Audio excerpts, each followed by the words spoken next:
All right, so first thing, when you hook up these hoses, you're going to have a choice to make as to where you hook it up.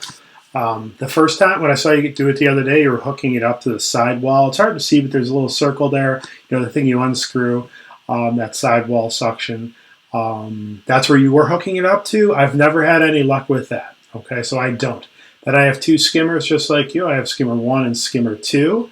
Um, I use skimmer 2, and that's where I have the most success. The reason being, in a couple of seconds when I show you the step, I can turn off the suction to the sidewall and to skimmer 1, thus creating a more powerful suction in skimmer 2. So that's the way I do it. I'll show you that step in a little bit, but that has led me to the most success. All right. So the first thing you need to do is come over to your skimmer basket, take that puppy off, and go ahead and take the skimmer basket off. You got to grab this thing right here. It's two parts, right? This goes into the suction hole in the skimmer basket. This goes in there. Why? I have no idea what this really does except for provide a really seamless connection to the suction, because air is your enemy. You just want it to be all water flowing through the vacuum. If you get air, that loses prime in the skimmer basket, which creates less suction, which will make your vacuum cleaner not move. Okay, so let me go ahead and just show you where I'm putting this. There's my skimmer hole, okay, my skimmer basket hole. I don't know what that little thing is with the white outline on the left. What I'm going to do is put this right over here in that hole to your right, that little gray hole. So go ahead and put that in. I kind of wedge it in real good just to make sure that there's no air. Now you can see that that thing is in the hole. If I hold my hand over it, I get suction. I can feel the sucking in right there, so that's great.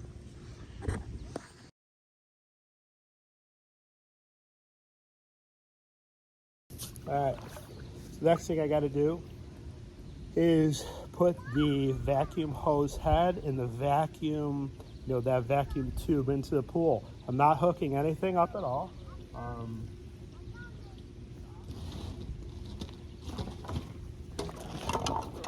What I just do, get it wet a little bit so it goes on tight. Make sure it goes on tight. Okay, and then I just pop that in the pool, holding on to the other end, of course. And I take the next piece of hose, get it a little bit wet so it screws in tight, throw it in. Next piece of hose, same old thing. I bought some extra hose, so it made it the whole way around the pool. That's why my hoses are different colors. But yeah, so let me just go ahead and continue, finish these last couple sections.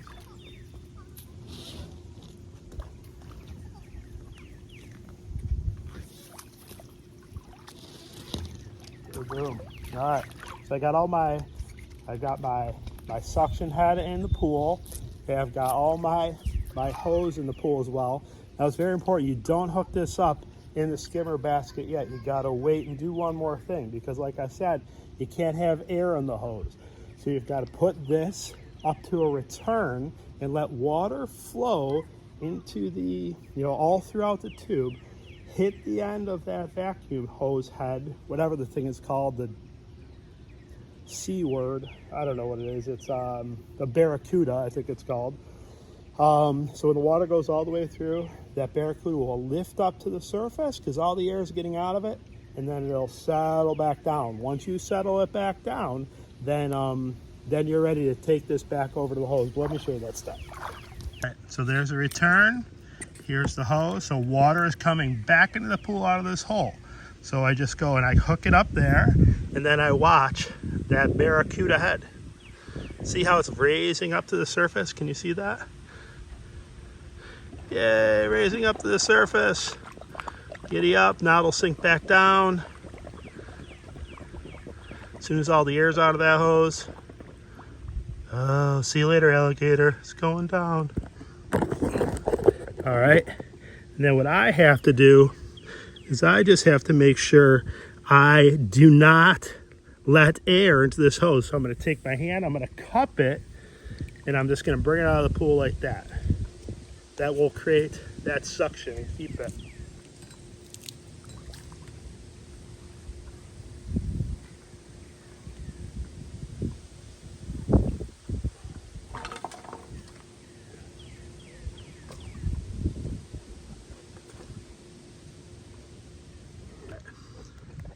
So what I didn't show you, because I couldn't lose suction, is I just kept my hand on that end, and then I fed it through the skimmer basket inside without taking my hand off, because like I said, I do not under any circumstances want any air in that vacuum hose. Okay, so I just like kind of am keeping it down like this. So then all you have to do is take the hose, hook it on real tight right there, and now you can see right now it kind of tightens up a little bit. Maybe you see a little shaking over there, and that's what now there's suction through that. So if I were to pull that barracuda head out of the water and put my hand on the end, it would definitely be providing suction. The only bad thing is it's not enough suction to have it move around the pool, so it's not dancing for me. So I'm going to make it dance. I'm going to show you how to do that right now.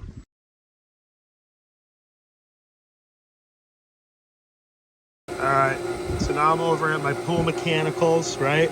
Right hand side we can totally disregard because that's the water coming back into the pool. We want to focus on this area over here where the water is coming out of the pool. Okay, so what I do is, you can see I just labeled this for the video. There's two tubes here. One's for the sidewall suction. I don't know what the other one's for. I'm actually just haven't figured it out yet. But I'm going to shut this valve completely, turn it perpendicular, and leave it, okay? And then, I have two skimmer baskets, the left one and the right one. This pipe right here is only for the left skimmer basket. I have my vacuum hose in the right skimmer basket. So I'm just going to close this halfway, okay, just most of the way. And now that I've done that, you're going to hopefully see that, that my vacuum is dancing in the pool and it's moving around. Let's see if that works.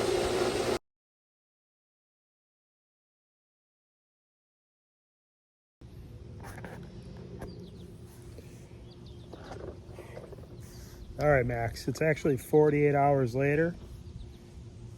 Let's see if I can show you what this thing looks like when it dances.